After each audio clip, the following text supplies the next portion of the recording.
Ahojte, srdečne vás vítam pri 4. pokračovaní tarotového minikurzu. Vidíte, že všetky možné rekvizity tu mám už pripravené, ale najskôr si zapálim šalviu. Vidíte selenitovú misku, v ktorej mám vlastne, ktoré tiež sa vlastne dá páliť šalvia.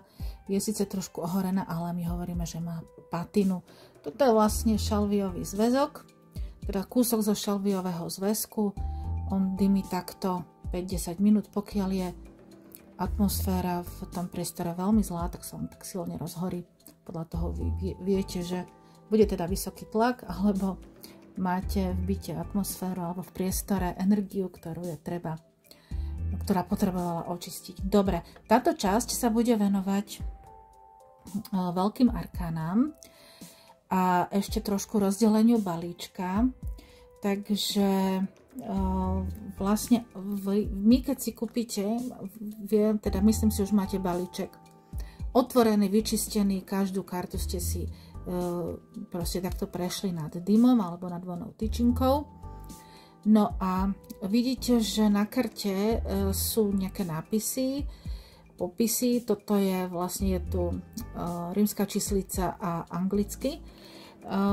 Niekedy je lepšie, pokiaľ neviete ten jazyk, niekedy je lepšie tie popisy mať takto v inom jazyku, alebo pokiaľ teda ste začiatočníci, tak kľudne aj takéto karty, kde vlastne je ten nápis karty v češtine alebo slovenčine. Ono to trošku zavádza, ale prečo nie, je to v poriadku. Keď vás takéto karty priťahujú s týmito nápismi, v poriadku. Sú aj karty, kde vlastne nie je napísané nič. Rozdiel medzi tarotovými balíčkami vlastne sú také dva druhy tarotových balíčkov. Je to vlastne rozdiel v radení veľkých arkán, a to čísla 8 a 11. V tomto balíčku, toto je Crowley, taký najkontroverznejší balíček, ale myslím si, že je úplne že najlepší. Je osmička priradená spravodlivosti, alebo teda spravodlivosti je priradená rímska osmička, čiže po voze ide osmička, a sile, alebo takej sile je priradené číslo 11. V tých ostatných balíčkoch, teda vlastne je to skoro na tak 1/3 je takto podľa Crowleyho a ďalšie, tie ostatné sú vlastne radené ako v tomto balíčku.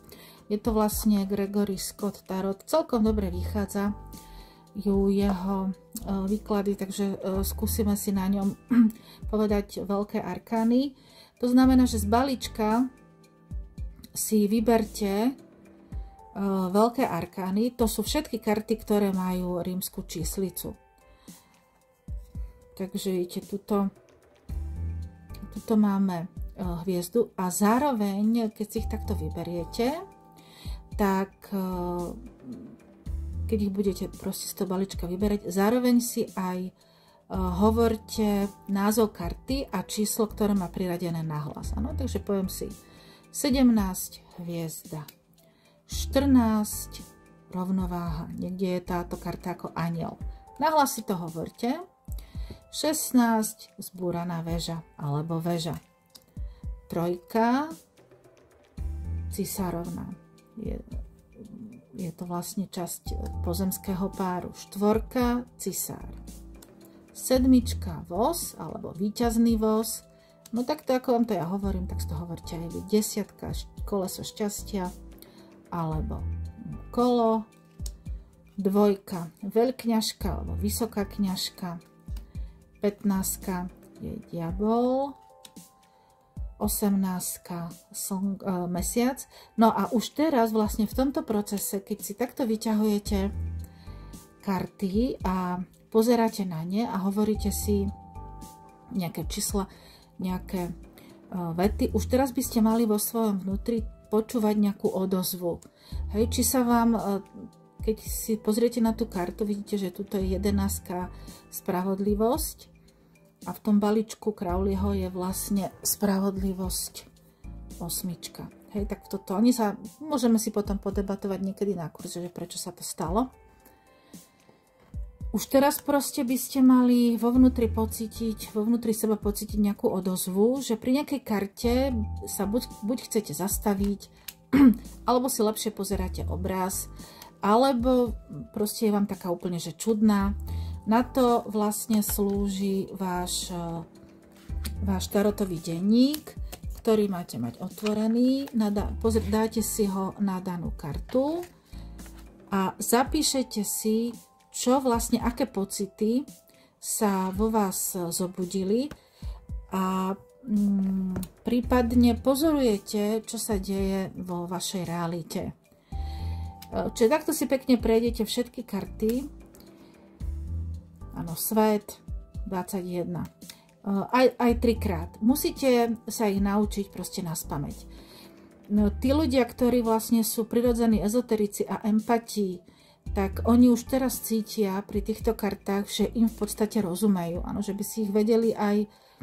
Už im niečo hovoria, už sa im otvárajú nejaké brány. Pokiaľ to tak nie je, nič sa nedieje, pokračujeme ďalej tým, že vlastne sa naučíme všetkých 22 veľkých arkán naspamäť, ich čísla, tu vidíte, tu máte 8 sila a karta bez čísla, to je vlastne blázon, je to vždy špeciálna energia, ktorá v tejto karty vychádza.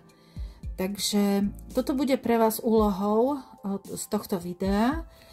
V všetkých 22 arkán prejsť si 2 aj 3 krát až potiaľ, kým nebudete ich vedieť naspamäť, čiže ich rímsku číslicu a ako sa volajú. Ďalšia časť balíčka sú potom takzvané. To vlastne týmto skončíme v tej praktickej časti, takže teraz si dáme nejaké 2-3 dní pauzu a v podstate by ste potom pri ďalšej časti, pri tej 5. by už ste mali byť pripravení jednoducho vedieť si taký mierny výklad alebo vyložiť si na jednoduchú otázku, pretože sa budeme učiť vykladať si aj na otázky. Teda budeme sa učiť pokladať otázky tarotovým kartám. Takže tie 2-3 dní, kým zverejním ďalšie video, skúste venovať tomu, aby ste sa všetky tieto veľké arkány, veľké tajomstvá, čo to znamená? No, myslím, že som to už hovorila, znamená to, že každému človeku na našej planete sa udeje situácia, ktorá je na tom obrázku, či už naplno, alebo v takej jemnejšej forme. Či už ju vníma, zachytí, alebo prehráva sa, alebo deje sa v jeho nevedomí.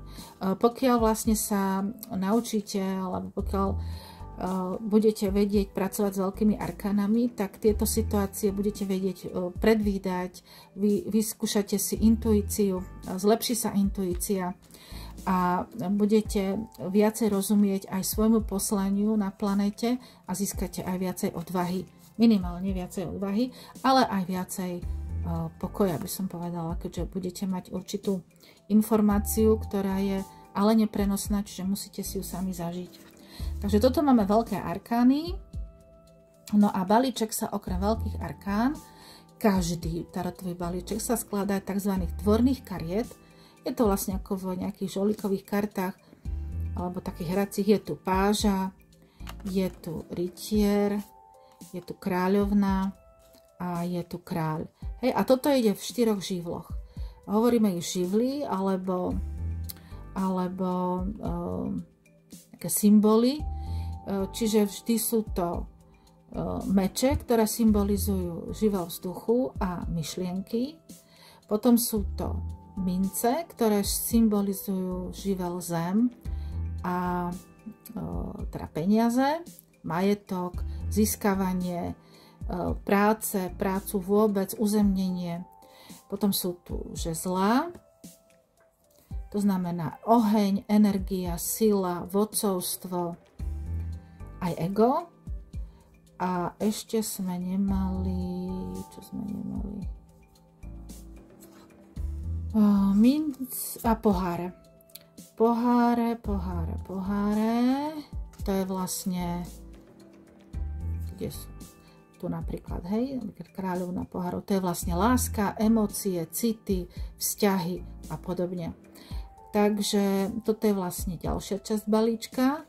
No a ďalšia časť sú potom rozvinuté vlastne všetky tieto živly, tieto teda živlové karty, mince začínajú jednotkou, teda esom, končia desiatkou. Takisto tu sú zase celá séria 10 kariet mečov, myšlienky, celá séria kariet žeziel, ohňa, energie, moci a celá séria od esa po 10 pohárov. V čom by ste mali mať tarotové balíčky schované? Tak každý je vlastne v krabičke. Prípadne môžete si ho zabaliť do hodvábnej šatky, alebo môžete karty nosiť v rôznych typoch vrecúšok. Rôzne, toto je napríklad ľanové, ale môžete kľudne aj hodvábnych a podobných. Takže ešte raz rekapitulujem túto časť. Povedali sme si, z čoho sa skladá tarotový balíček. Máme sa naučiť všetkých 22 veľkých arkán alebo trumfov.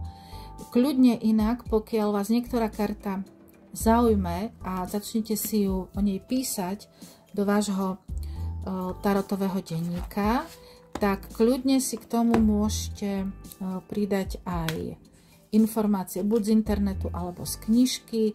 Zase vám tu dám nejaké toto je pre Crowleyho tarot, ale akože aj Crowleyho tarot sa dá vlastne, aj tieto informácie sa dajú použiť aj pre ostatné typy balíčkov, ale toto je výborný ďalšia knižka. Áno, čiže doplniť si kľudne môžete tie informácie do tarotového denníka aj z internetu alebo z knihy. Takže do najbližšej časti by ste mali mať už vytvorené aj také vaše osobné, vášho egregora tarotu, teda jemné duchovné pole, ktoré sa okolo vás vytvára vo vašom astrálnom poli a otvára vám intuíciu, otvára vám tým, že pracujete s týmito tarotovými kartami, učite sa ich, vytvára aj určitú studnicu informácií, z ktorej budete čerpať. Takže verím, že sa vám zatiaľ práca s tarotom páči. Teším sa na ďalšie stretnutie a srdečne vás zdraví Janita. Ahojte!